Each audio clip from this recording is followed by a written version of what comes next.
Hi guys! Welcome back sa YouTube channel ko.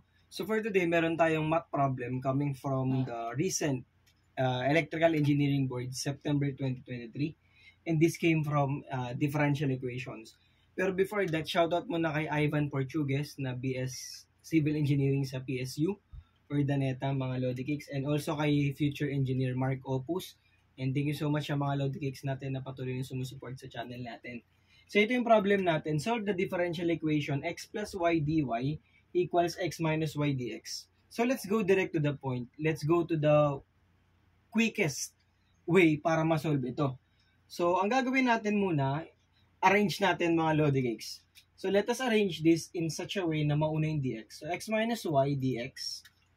Kasi ito lipat natin sa kabila. So that will be minus x plus y dy equals 0.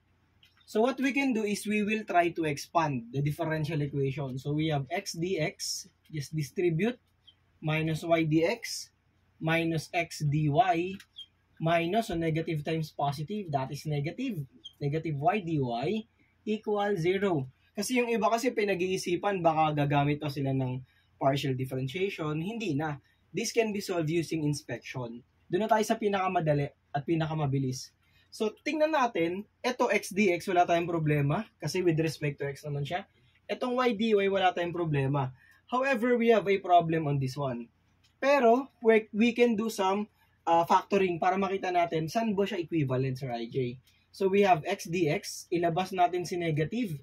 Tapos, unahin natin to minus x dy plus y dx. Ulitin ko po, finactor ko lang yung negative dito. Inuna ko yung x dy plus y dx minus y dy equals 0.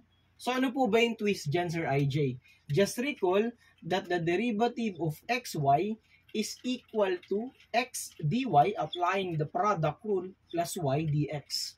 So that means na kapag in-integrate mo to, ito, papalitan mo lang ng xy. So ano yung integral ng x dx? So that is x squared over 2, Sir IJ.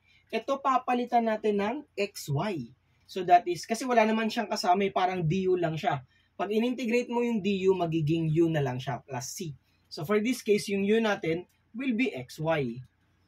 Minus the integral of y dy, applying power rule, y squared over 2 is equal to c. Multiply both sides by 2. So 2 times constant, that is still a constant. So automatic equals yan. X squared minus 2xy minus y squared is equal to c. So ito na yung magiging final answer natin, which is letter D.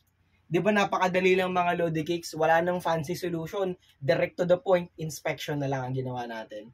And sana mas marami pa kayo matutunan sa mga susunod na engineering and math related contents natin. And kita-kits mga Lodi Cakes. Bye-bye and God bless.